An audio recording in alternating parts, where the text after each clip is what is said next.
Hey, Diana, did you know that offshoring to reduce your labor costs is easy? Mark, that's the dumbest thing you've ever said. Ladies and gentlemen, jurists and just curious, welcome to the Successful Barrister Podcast. Here you'll learn about marketing, management, and life skills for lawyers that probably won't get you disbarred. Hosted by Marc Whitehead, a seasoned lawyer who remembers when fax machines were cutting edge, and Diana Berry, attorney, COO, and the brains behind the scenes.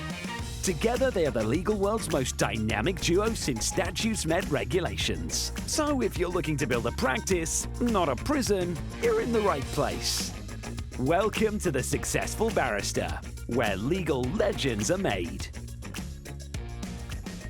And welcome to the Successful Barrister Podcast, the podcast for lawyers and law firm leaders about marketing, management, and life skills that probably won't get you disbarred. I am your host, Marc Whitehead, alongside my brilliant co-host, my right hand, my COO, Diana Berry. Hey, Diana, what's up? I'm a little under the weather, so this is going to be an interesting recording. And you're leading the podcast today. This is your baby. Yes, and I was just reflecting on that. This is one of the first big projects you gave me. I know. So we're going to talk today a little bit about how to reduce your labor costs or otherwise fill the gaps in your labor bucket, as I would call it.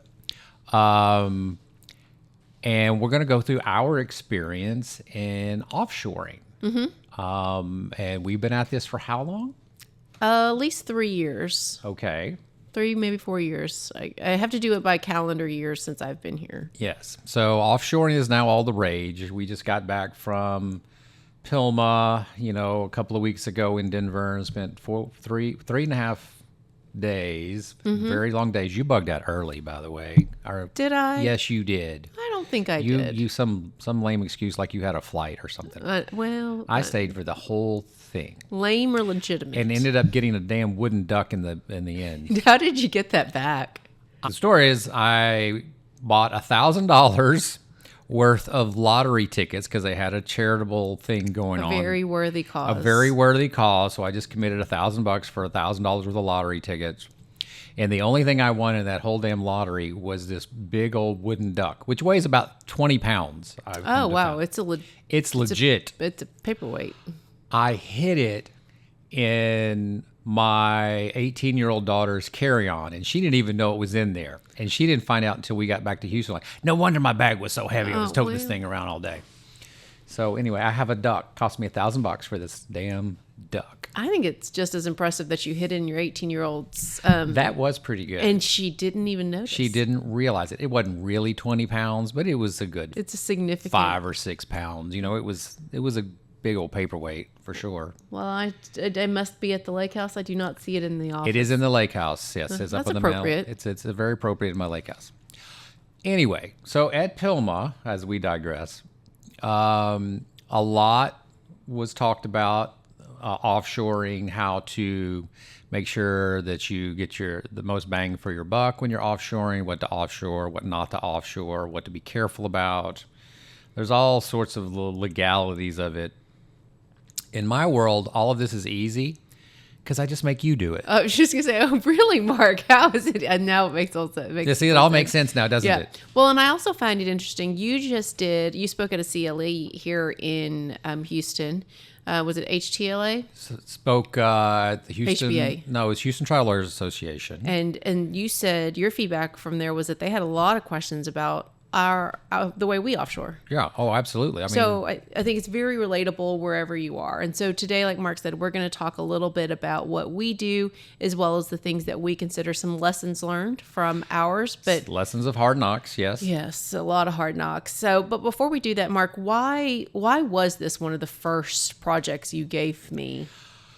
So if you remember, you came in during COVID. You were a COVID hire. You were a COVID hire. 2020. And then we had the COVID bounce back, which was all of a sudden you couldn't find anybody to work. Mm-hmm. Because, and really what happened in COVID, law firms in general rely on what I would call the older demographic female worker, okay?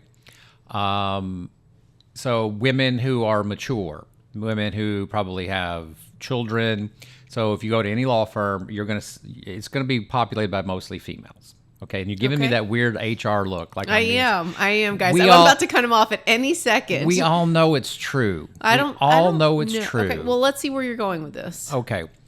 So what happened during COVID was statistically, and I went to an economic seminar, and they said that what happened is, statistically speaking, across the United States, was that the older female worker did not come back after COVID. They Okay. basically retired. The big drop in the workforce, the reason after, the year or so after COVID, when everybody came back to work, that we couldn't find employees, that we were so hard up for finding good, talented labor, is you had this whole segment of the population that's just sort of dropped out of the job market.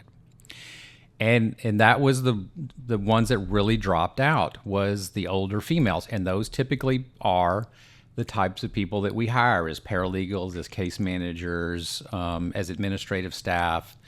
And they became scarce all of a sudden. So all of a sudden we were having a labor shortage. We went from, a plethora of people that needed jobs because they had gotten laid off, right at the beginning of COVID, to all of a sudden the job market was so tight that we couldn't find anybody. So long-winded way of saying the job market was tight in 22, 23, and we had to find people somewhere. And one of the ways to do it is to offshore. Now, we had a bit of experience with that beforehand, and it actually was a pretty decent experience, and I think we're going to talk about that at some point in here. But that's when we really started looking at offshore contractors to come in and help us fill the gaps where we just simply couldn't find people. We'd have positions open for 6 months and we couldn't fill them. Yep. And so one of the things that I heard a speaker at PILMA say is, just talent exists in other countries, obviously, just because you happen to be, they happen to have a spot or someone off of Monterey. So Mexico, just literally across Texas border. And so for all intents and purposes, they tend to have similar cultures, similar time zone, and those types of things. And so, you can find really good talent in other countries. You just have to kind of know where and how to start and what your pitfalls might be. Yes. We've also, as we've grown, used it as a way to create scalability in a cost-effective manner. Oh, yeah, absolutely. Because one of the things that you can do is you can overhire because the price point is lower, and you can create a bench. And when you need to fill from that bench, you already have some experience with some of these people because they've already been working various jobs for you. So that's kind of one of the advantages, is that you can overstaff in certain areas with the anticipation that you will be growing in that area fairly soon, and you want people that are already sort of trained up. Exactly. And that's what we do. And we'll talk a little bit more about that with our Social Security Department in our team in the Dominican. But you always start, the hiring process or, the process for offshoring is pretty similar, regardless of whether you're doing it domestically or offshore. And you just have to be really clear about what you're looking for, right? So, Marc, you had to start with Social Security because you saw a real need with just the phone call problem. Right. And I think this was actually slightly pre-COVID, as a matter of, I can't remember the exact time, and I know it was before you, if I'm remembering correctly. But one of the stupid things, and I've talked about this on the podcast before, but one of the stupid things about the Social Security Administration is, at least up until recently, if you wanted to check on the status of a claim, you had to call, and you would be on hold for 30 to 45 minutes. And once you finally got somebody on the phone, they would only talk to you about 2 claims. If you asked about the 3rd claim, they would hang up on you. Okay, that was their rule. A tremendous waste of time, when you're paying people $20 and $30 an hour, plus all the benefits and the taxes and everything on top of that, to sit there and be on hold most of the day. It was just a stupid, stupid waste of resources. And I always said, can I just hire somebody overseas that can their sole job is to be on hold? Yeah. And as soon as the person comes on the line, get the domestic employee on the line so they can talk to them. And that's where we started. We hired people in the Dominican simply to be on hold. Yep, and because it got worse during COVID. Yeah, it got much worse during COVID. You would wait on hold for an hour and then get hung up on. It was just, I mean, it was, we don't think about that time and how bad it was, but especially for our practice areas in the government, they were just as hamstrung, as the private practices were, just because of their inherent lack of ability to. But what we realized with, the people that we hired in Dominican is like, these are actually smart people. They can do so much more, and it took us a while to get the confidence to start putting more and more tasks in their direction, up until the point that, we've now made some of our initial hires in the Dominican are still with us. We've now made them case managers. Absolutely. They're full-fledged case managers. Our very first Sarai is actually kind of not our team lead down there, but she runs the Marc Whitehead team regardless of the department that the virtual assistant is in. So we'll talk a little bit more about what we do here at Marc Whitehead Associates, some of the things that I consider when we vet new vendors, because we're always talking to everyone else, and just kind of some best practices. Yes, there are some best practices, and there are some landmines that you want to avoid. And without naming those names, we will absolutely share our lessons. Yes. All right, and we'll be back. This podcast is sponsored by Marc Whitehead Associates, a national disability benefits law firm. Marc Whitehead runs a firm of over 60 dedicated people whose mission is to make a difference in the lives of our injured and disabled clients. Marc represents disabled claimants in Social Security disability, private disability insurance, and veterans disability claims in all 50 states. Marc Whitehead is double board certified in both Social Security disability law and personal injury trial law. Marc has litigated disability cases in over 40 states and counting, and can help your clients too. Stop throwing your phone calls away. Call Marc Whitehead at 701-VIP-LEAD. That's 701-VIP-LEAD. Or visit our website at disabilitydenials.com. Referral fees are paid in all jurisdictions where it is permitted. Refer us your disability cases today and know that your clients will be in good hands. And we're back.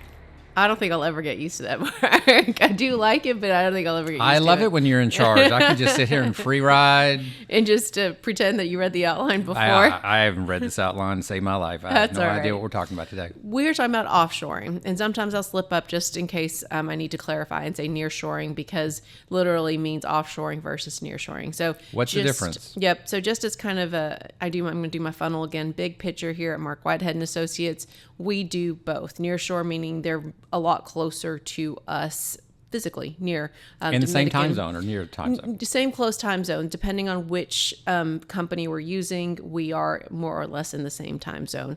And then offshoring, we also have some Filipino resources that and companies that we work with, and so nearshoring, offshoring, all the same thing. And so when we vet a new company and or a new contractor, because we do both here at Marc Whitehead and Associates, there are some things that I have learned, unfortunately, the hard way to consider when you are evaluating these companies. So first of all, like, what's the screening process? So you very much, obviously, we talked about in the first segment, be crystal clear about what you're looking for.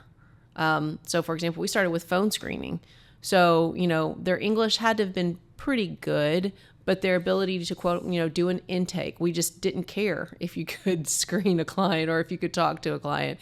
We really just needed you to be able to sit on the phone with us. And now, obviously, those qualifications have changed. Now the quality of their speaking voice and their language skills a lot more important. Matter more now that they're working as case managers. And so we have seen a variety of screening criteria in the different companies we've worked for. Some of the best that I've seen will send you videos of the actual contractor that you are the candidate. I'm just going to call it a candidate. So just like you would get a candidate through Indeed or LinkedIn, you will get resumes from a company, and it will include whatever you would like it to include. Sometimes their resume, and oftentimes a video of them speaking. I prefer video over like a script, just because obviously with AI, ChatGPT, anything can be faked these days, but it's very much harder to obviously fake a video. One of the things that we have learned with our Dominican company, and I'll just go and name them because I think so very highly of them. They're Black Birch. They're based out of New York. They actually had a very strong IT and finance arm, which was also one of my strong requirements, which was just IT security. But they do internal interviews before I even get to see them. So it varies from our internal process where before our recent hire, I was posting the job, doing the phone screen, doing the initial, Zoom interview, sitting in on the second interview. By the time I get to a candidate, they've done all that hard work for me. So it's really a lot easier for me. I can just say yes, no, more of this, less of this. It's very much a seamless process to be able to have an internal review process before the candidate gets to you. I remember, I don't remember all of them, but I remember at least initially a lot of the people that we were dealing with as candidates in the Dominican actually had spent some time living in the United States. A lot of them had. I remember one of them had lived in the United States for almost 15 years. Mm-hmm. So it's not like they're not, familiar with our culture, with our terminology. I mean, they're all listening to American music. They're all watching American TV shows. So, yep. And also, depending on which position you're hiring for, we have hired licensed attorneys in that country, not to do necessarily our domestic legal work, but to do domestic paralegal work. Mm-hmm. So they're very familiar with contracts. And I mean, obviously the breach of contract doesn't have the same 4 elements as it does in that country, but it's, right. And the thing is, so a licensed attorney in most of Mexico, South America, from what I'm familiar with, their attorneys basically have a 4-year degree. So in other words, they have a bachelor's in law. Mm-hmm. So it's not like we have here where you have your bachelor's and then you go get your 3-year law degree. So it's a total of 7 years of higher education. They actually major in undergraduate in law, and that basically qualifies them as lawyers in their country. Obviously, that's not the same standard that we're looking at. However, from a case management paralegal status, they are very well educated in that regard. And it definitely matters depending on the type of work that you're going to be outsourcing. And the final consideration that I would say in your screening process is just follow your same testing purposes. So we have started doing DISC tests, and we've talked about our 16 personalities test that we are using, but we still test all of our candidates now especially with our recent expansion into the Philippines for our intake specialist. We did both because we were looking for a very specific type of DISC test. So just, I would say, keep your same testing process when you're outsourcing, even though it may seem like maybe overkill. And then the second thing I would say consider is technology. I know it seems basic, but I don't know if you know this, but who pays for the computer? Who pays for all the extras like the second monitor or the camera or all of those things? Black Birch, like I mentioned, has a really strong IT arm. That's how we met them, was through our IT MSP here in Houston. So I didn't have to worry about when I have an Office 365 update, or when Litify needs an update, DialPad needs an update. I can send it to the company and not have to worry about then having to have my domestic IT company work with each of our people. It just makes it so much easier if you have a good understanding of technology. So let's kind of break that down a little bit. So all right, for our people in the Dominican, now first of all, they actually go to an office. They do. So they're not working from home. They're working at an office in the Dominican. So number one, they get a little camaraderie because they're all there working with Marc Whitehead and Associates there in the Dominican. We see them on Zoom all the time, and they're sitting there all together waving and celebrating birthdays and doing all the normal things that a normal person would do. So they're actually in a physical office that they have to show up to every day. Mm-hmm. So the technology that we provide them is controlled. The internet is controlled. The work environment is controlled. It's not like they're just, God knows our domestic employees that are working out of their kitchen probably don't have nearly as nice of a setup as they do. No, that's absolutely true. So, I mean, even Black Birch invested because we have a Marc Whitehead team down there across a couple of different departments. So now they've built up our own little area to make sure it was extra security for us because of the type of information that we deal with, social security numbers and those types of things, that they are not now with other people that could, other contractors. Okay, so you mentioned something, a hot button, which is, so our people overseas have full access to our CRM system. Some of them. Some of them yes, do. Absolutely. Yes, some of them do. If they're a case manager, they do. Absolutely.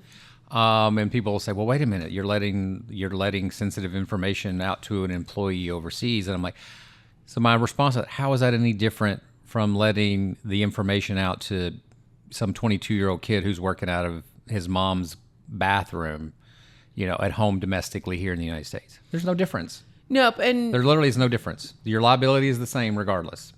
That absolutely. And, you have done such a great job investing in technology for this firm that you can tell, like, for example, Litify can tell us when someone's downloading a very big document or something, or deleting nobody has delete privileges now. I mean, I think I'm the only one still who has delete privileges. But there's so many different ways now that you can monitor, and we'll talk a little bit about monitoring in a minute. But just even the basics. I've talked to different companies who want you to pay a $500 technology fee every time you have a new contractor. That doesn't work for us. I mean, I'm just not going to keep paying a recurring fee. It takes out some of that cost effectiveness that we talked about earlier.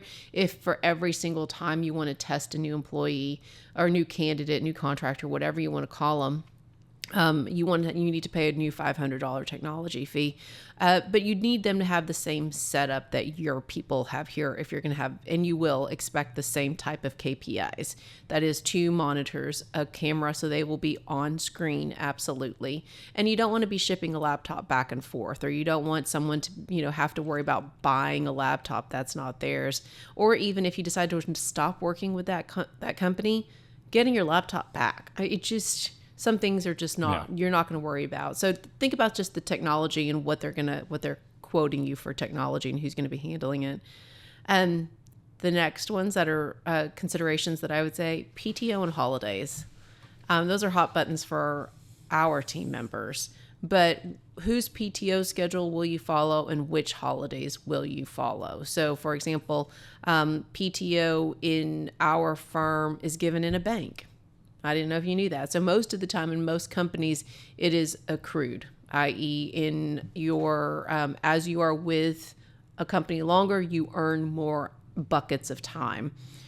At Marc Whitehead Associates, you get your time all in a nice little bucket. You are very generous that way, Marc. You didn't know you were, did you? I had no idea I was so generous. And so PTO, I think, can change depending on which company you're using. So please just take a look at it and make sure you're very clear about what they're quoting you. So, for example, we've just started working with I5, IFIVE. Actually learned about that through a PILMA mastermind that we went to. And it turns out that PTO for those contractors start from the time of their employment with the contractor, not necessarily their time with us as the company. Does that make sense? So sounds weird, but okay. But think about it. So it's an added layer of PTO. So for example, if I've been employed with I5 for 2 years and, my company just decided to, they went bankrupt. So no, I'm no longer employed, quote unquote, employed through that company. But I'm now going to roll on to Marc Whitehead and Associates as an I5. I come in with 2 years of PTO through. Did they tell you this up front? It was one of those tweaks I just had to learn. Well, so in other words, like you would think you would ask this, want to know when evaluating a candidate. Well, but also it's one of those things where it's like most of the time they will tell you the person accrues 12 hours of PTO, sick leave, whatever, however they're going to qualify it every, month. And that makes sense. But then you have to think about their added layer of tenure with that company. Right. And then holidays, Philippines has a lot of holidays. I'm going to go ahead and throw that out there. If you're thinking about going to the Philippines, I just got an email. They've got one coming up this week because they observe both, I think, Catholic and Muslim holidays. There's a whole bunch of them. Okay. So, whose holidays are you whose holidays are you going to follow? So whose choice is that? Do we have a choice, or No. we just have to go with what that country says? It Now- depends, actually. Now, I noticed in the Philippines we have to pay a year-end extra month, right? Well, that's because we do have a contractor. So we have contractors and we have a company that we work with and through. So we can talk about that in a second when we talk about our specifics. But final consideration, because I think I might be going long here, monitoring. How do you monitor your work product? And so I think you're completely right. There's just as much risk for the firm, domestically as if you offshore your work. But, for example, we do have a Get Staffed Up. That's the name of a company, Get Staffed Up. We do have a contractor through Get Staffed Up, and Get Staffed Up provides monitoring tools on the employee's computer. So because Get Staffed Up, you don't go into a place like others do. I will also point out, you can insure this risk. So we have insurance, we have a global policy with all kind of weirdness, cyber crimes, all this other stuff. You can cover for that eventuality through your insurance policy. I honestly can't remember what it's called, and I can't remember if we even have it. Yeah. But I think we do because we have everything, but I'm not sure. But the point is, it is an insurable risk if it's really something you're concerned with. Of course, nobody really wants to go down that road if they can help it, but.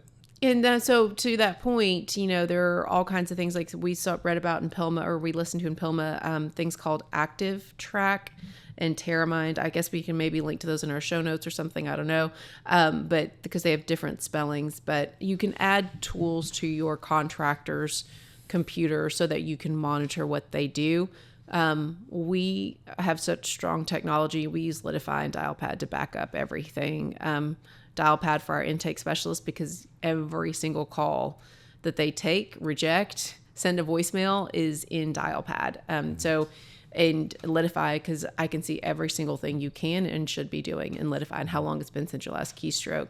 One of the things that I liked about I-5 before we moved to the Philippines was that they have a very strong, they've been doing this for a very long time. I think, they've been in business for over 30 years. So felt very comfortable about that. They knew exactly, how to do this well.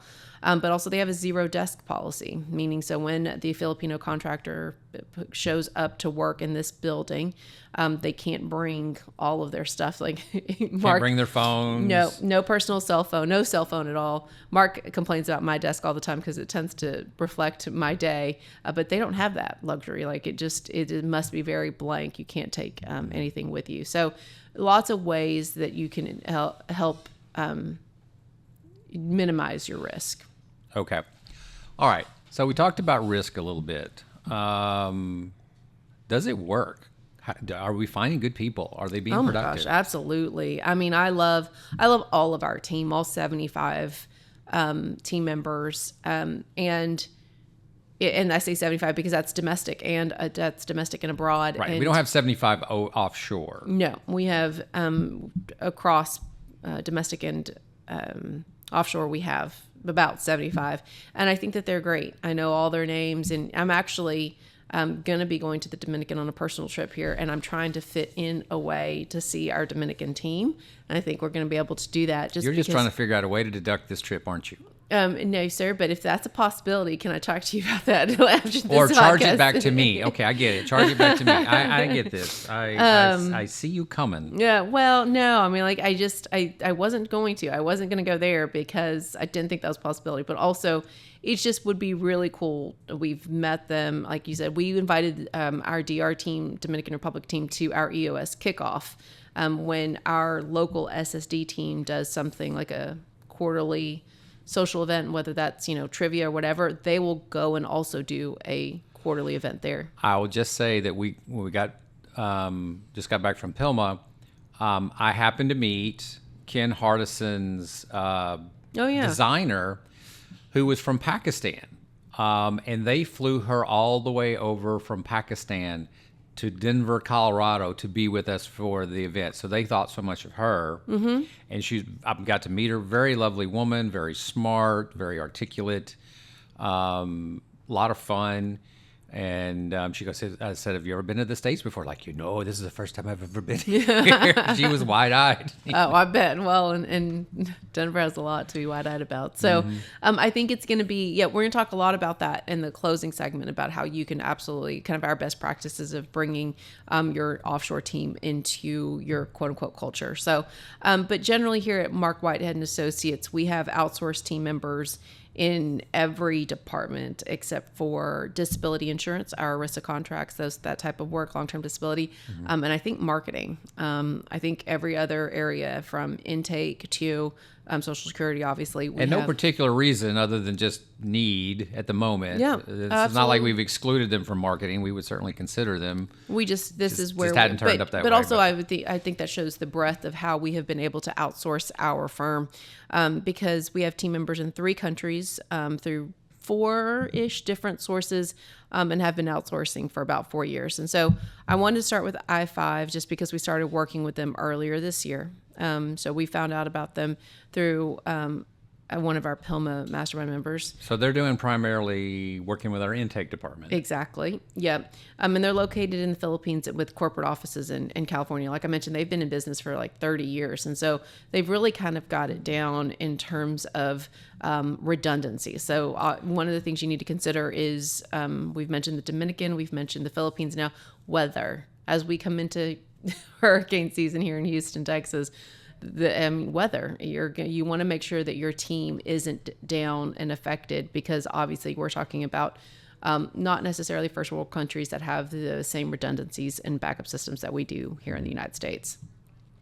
And so you don't want your team in the Philippines down for 2 weeks just because a monsoon hit. Or well, what are you going to do about it? So you have so I5 actually has the building has backup generators, and we talked a lot about that, because what good is, when I was basically talking to them and screening them, I was like, what good is a generator if your people can't get to the building? I mean, think about it. I mean, this makes a lot of sense to Houstonians.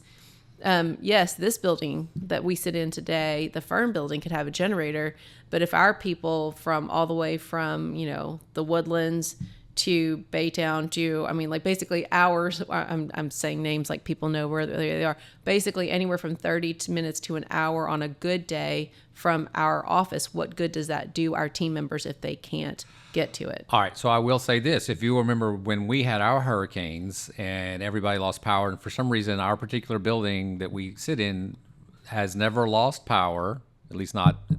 I'm knocking on wood there. You're knocking on this fake wood here. We had people sleeping in our building.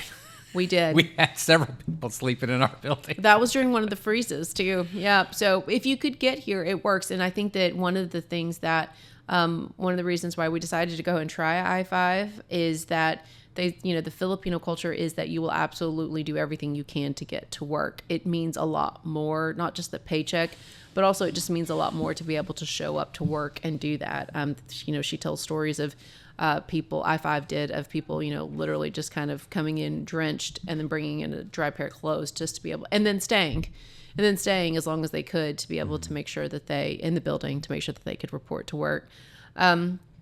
And obviously we talked about their zero desk policy. I liked that, as well as the fact that they had other SSD clients. So, Ashley Marks, one of our mastermind friends, as she told me about I5, and so because they've had other Social Security clients, so it's nice that it's not so foreign to them. Like the idea of a disability from the government is foreign to your offshore team. It was nice there. And so anyway, we currently have 2 intake specialists, and I think it's going pretty well. We used our 2 pre-hire tests, and I will say, the onboarding for that team, they were really communicative. They were like, okay, we have both people here. They reported in, and we're starting training. So this was a good example of what I mentioned earlier, because we were looking for one position, and we interviewed, and we found these 2 people that we liked, and we couldn't decide which one we wanted. So it was like, screw it, let's hire them both. Exactly. Because it would fit in the budget. And they've both done very well in terms of picking up the job. They've both gotten contracts in sooner than we had anticipated. And so it's the training was easy. Have we talked about Playbook on this podcast before? I'm not sure if we did, but we're working on a new initiative called MWA University here at the firm. And because of that, and because of the fact that it was in the cloud, training was very seamless, and I would say almost too hands-on. So Black Birch was our first. That was Dominican. Dominican. And they've got, I think, we've got 8 team members down there now across veteran disability, social security disability. We have 18? 8. Oh, 8. I was going to say 18. I don't believe. 8. Somebody didn't tell me something. No, sir. And so, and across in mass torts as well. And so, like I said, they've got corporate offices in New York, which I also like. It's nice working with a company that still affiliates itself domestically. I think that there is something just reassuring about that in terms of also just legalities. And so we've been working with them for about 3 years. They have a great screening process. A lot of the best practices that I mentioned early on about making sure you go through, like someone vets them internally. Those are best practices that they've shared with us, that Sarai interviews our candidates before they even get to me. And so really can't recommend them enough. They've got great customer service. And they really do care about our clients, and very engaged team members. So, we've used onlinejobs.ph for our Filipino contractors. Okay, so this is slightly different. Very so different. As opposed to using an agency that recruits for you, that manages, we've also recruited what I would call independent people. Exactly. Primarily nurses in the Philippines, who are trained, registered nurses, who probably have other jobs as well. And they were some of our first people that we brought on basically to do medical record summaries for us. Because, I mean, we just have thousands of disability cases. We have probably millions of pages of medical records that have to be summarized, that, save our attorney time, save our paralegal time. But we do that differently. We contract directly with those nurses through an online portal. So why don't you describe that a little bit? Yep. And so this was, like you said, this was exactly our first, at least my first foray with you into offshoring. And so it's a portal called, it's like Indeed. Job board. Yeah, it's onlinejobs.ph, where at the time I, again, posted the job, talked to every single person that was, or even I reached out to some people and asked them what they were. And, onlinejobs.ph, they do a great job of sending you a daily newsletter and they have blog posts on the best practices on finding someone.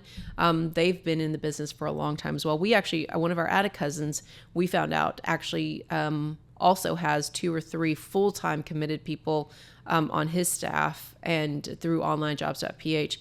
Like that added cousin, we also have moved away from onlinejobs.ph, and now we just use word of mouth for when we need to expand. Because we now have a network of nurses, and they all talk and they all know each other, and we don't even need to use the job board anymore. Exactly. So in that way, it can also work very much to your favor because you don't need to. But it was the job board's very user friendly. I think it was a minimal cost to even post or even use the site.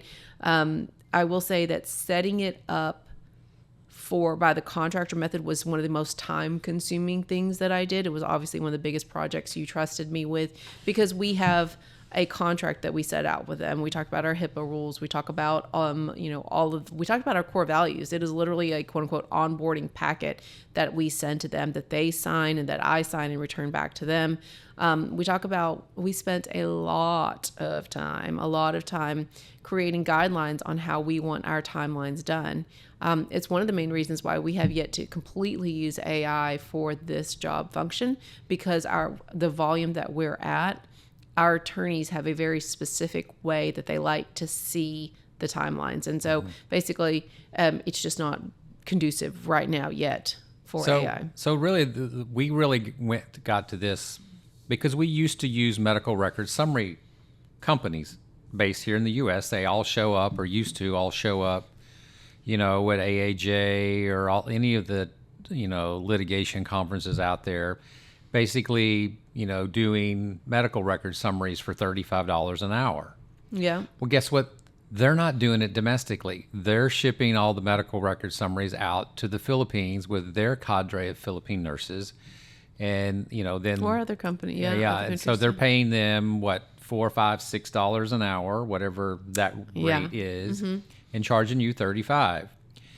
And we used to do that, and I knew they were doing it. I knew what they were doing, but I did not have the vehicle. I didn't know how to go to Online Jobs PH, because I didn't have you, to figure out how to bypass that expensive middle person and go directly to the source, the people who are actually doing the work. So we figured that out, and I think, we've cut them a deal over there, but we pay way better than probably most people over there. Oh, absolutely. I mean, and They love us. Yep, they do. And you alluded to it in the beginning. There is something called a 13th month in the Philippines that we do pay. I mean, there is no requirement for us to do it, but I will say that when we needed some reviewers for our mass tort docket last year, and I just called them all up and I said, hey, I didn't call them, but I basically was like, hey, listen, I have this need. And some of them couldn't do it, but they're like, here, these are two people, names that I would trust. And we were able to meet our mass tort deadline because of this group of people. Please summarize these 2,000 files real quickly, because the judge said so. Yeah. And we were able to do that because of the network of people that we've developed over there. And so it's helpful from that regard as well. And so the final vendor that we were going to talk about in this segment is Get Staffed Up, which we've already talked about. He's actually through Honduras. He's our first Honduras contractor through Get Staffed Up, and he actually is an intake specialist. The reception loves him. Our clients love him. And so it's been a little bit harder on the training process. And so I think that's something we've learned, is that, with intake especially, it helps to have people around you and kind of be able to listen. And particularly in intake, when a lot of, especially PI lawyers, they need bilingual intake.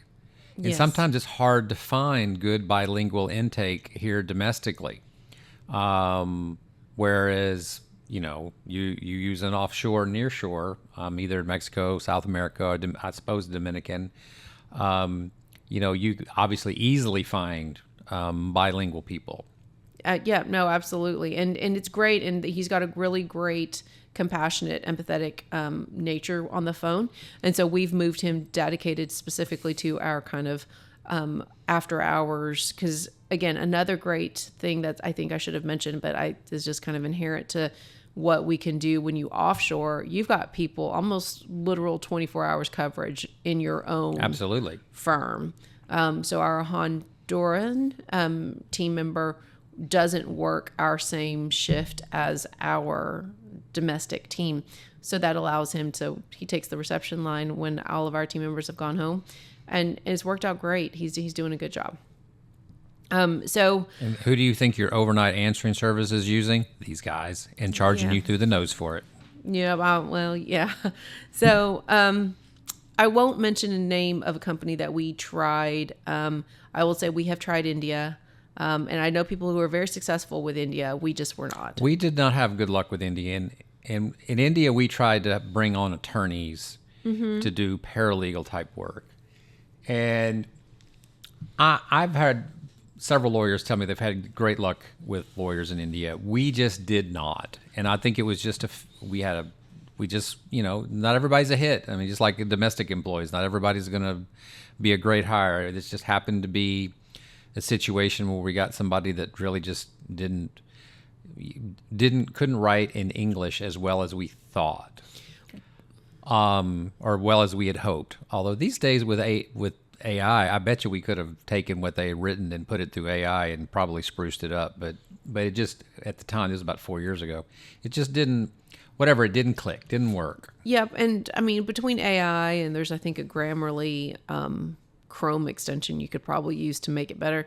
It was really the depth of the analysis of the brief writing that we were not very, ultimately that we could not get our team of attorneys to get behind. Right. So just consider that as well, that, it was a pretty dense subject material. So just consider what you're outsourcing for your best chance of success. And I've had the exact same problem with domestic people we've hired too. So it's not like it's unique to India. No. So in our closing segment, Mark, I think we can talk about maybe what's next for outsourcing in the firm and also some of our best practices.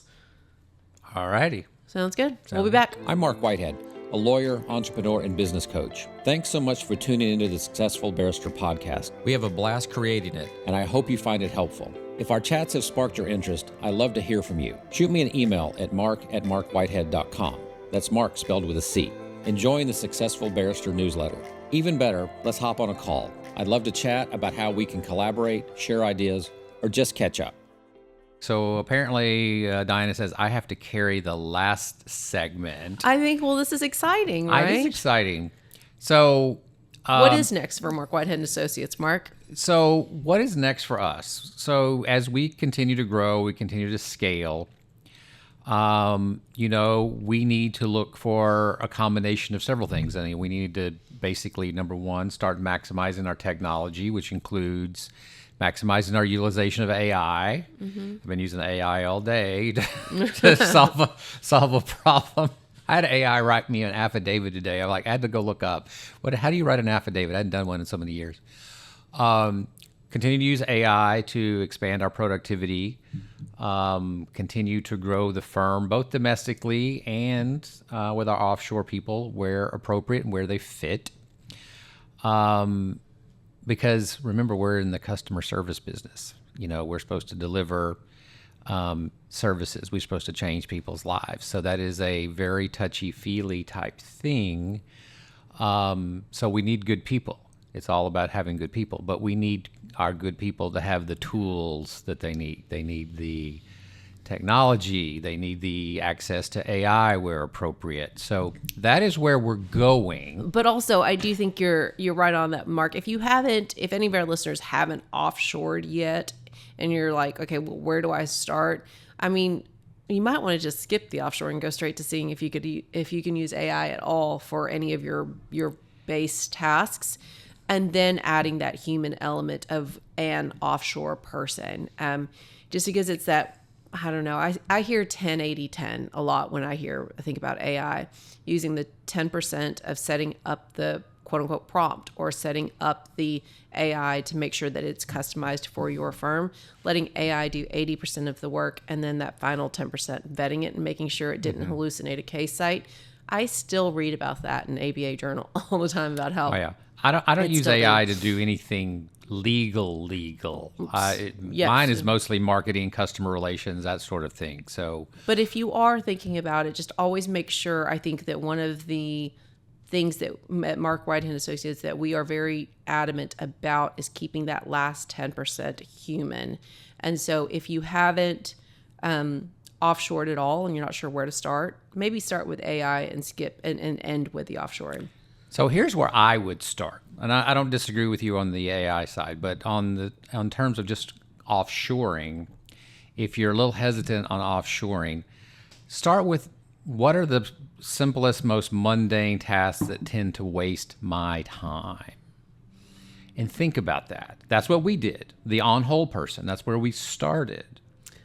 The things that are, absolutely not contributing. Right. And then we developed some confidence. We found some really good people. And all of a sudden, it was like, let's just take the next step. And then we take another little baby step. And the next thing we've hired a whole group of extremely qualified people that sort of have changed our ability for the better.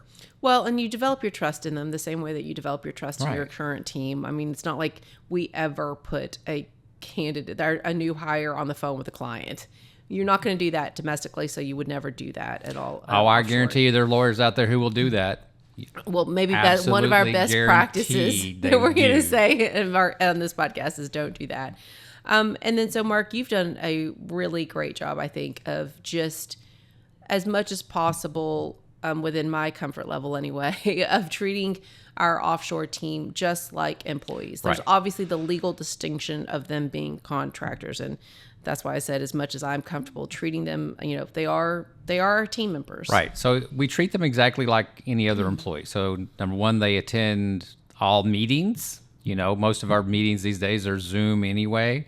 So they attend all level 10 meetings. They attend all section meetings, whatever section they're involved in. All staff? They attend all staff.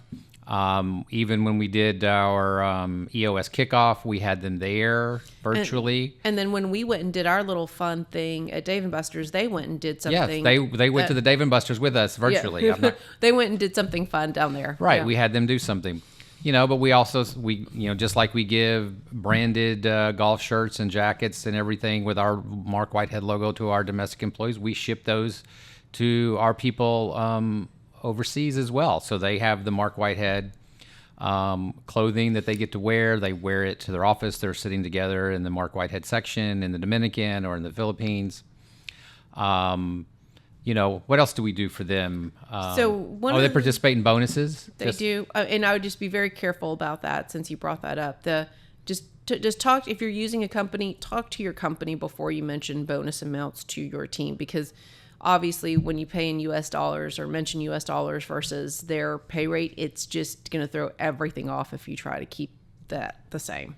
Right. So you do have to figure out a pro rata system that works, but or just do it a number of hours is the way we do ours. Right. But yes, absolutely. Talk to your company, but they have all the same benefits. But they have the same, they participate in the bonuses just like everybody else does, because we're trying to incentivize everybody. They do lunches. So one of the cool things at Marc Whitehead Associates that we do is every team, I always mess this up no matter how many times I say this, but every team goes out to lunch once a month together. And as a team, and they can't talk about work. That's basically the only rule. Marc buys you lunch.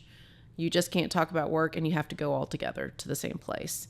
And so they do that down there too. And it's really cool. And I think that the other thing in closing that I just make sure you invest in training them as well. Yeah. I mean, for all intents and purposes, everything from onboarding to continuing to train, should be the same across your team, whether they're domestic or offshore.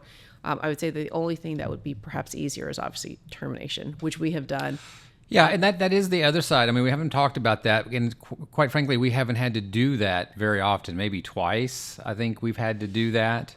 We've had to let somebody go, but it's actually fairly easy to do, unlike domestically where you have to go through the PIP program and do all of this other fun stuff and make sure you comply with the EEOC rules and all this stuff. And I will say that of the two that we let go, both of them were nice people. They weren't, we did not have a bad experience with them. They simply just didn't have the talent level, the skill level that we needed, that we thought that they could achieve. And we actually regretted it, having to let them go. So it wasn't like it was a bad experience. I won't name names about bad experiences we've had domestically, but it wasn't a bad experience. It was just this ultimately they could never achieve the skill level that we needed. Yeah, I mean, it's always about accountability. And, I think whether the skill was or wasn't there, I think that at the end of the day, the KPIs have to be met. And that is something we are very clear with they have the same KPIs. And let me be clear about whether you're looking at your domestic team member or your offshore team member, the same number that we look at their live calls answered versus their missed calls versus their unanswered transfers as intake specialists. Their contracts are reported the same way that our domestic contracts are reported.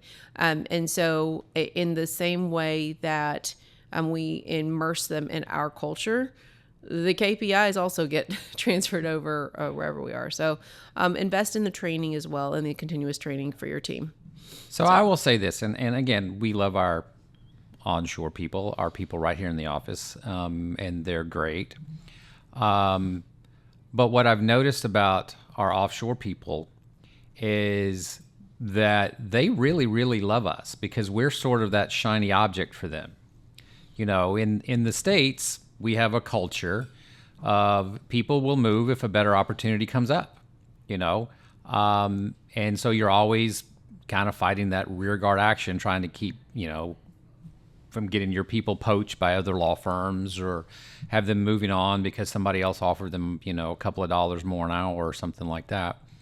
With our offshore people, with our nearshore people, we are the next shiny object. Mm-hmm. We pay them better than anybody over there could come close to paying them. And so they become very loyal and they become very dedicated to this position. And that's, I think that was the part that I didn't realize when we started this off. This is why I was so worried about it.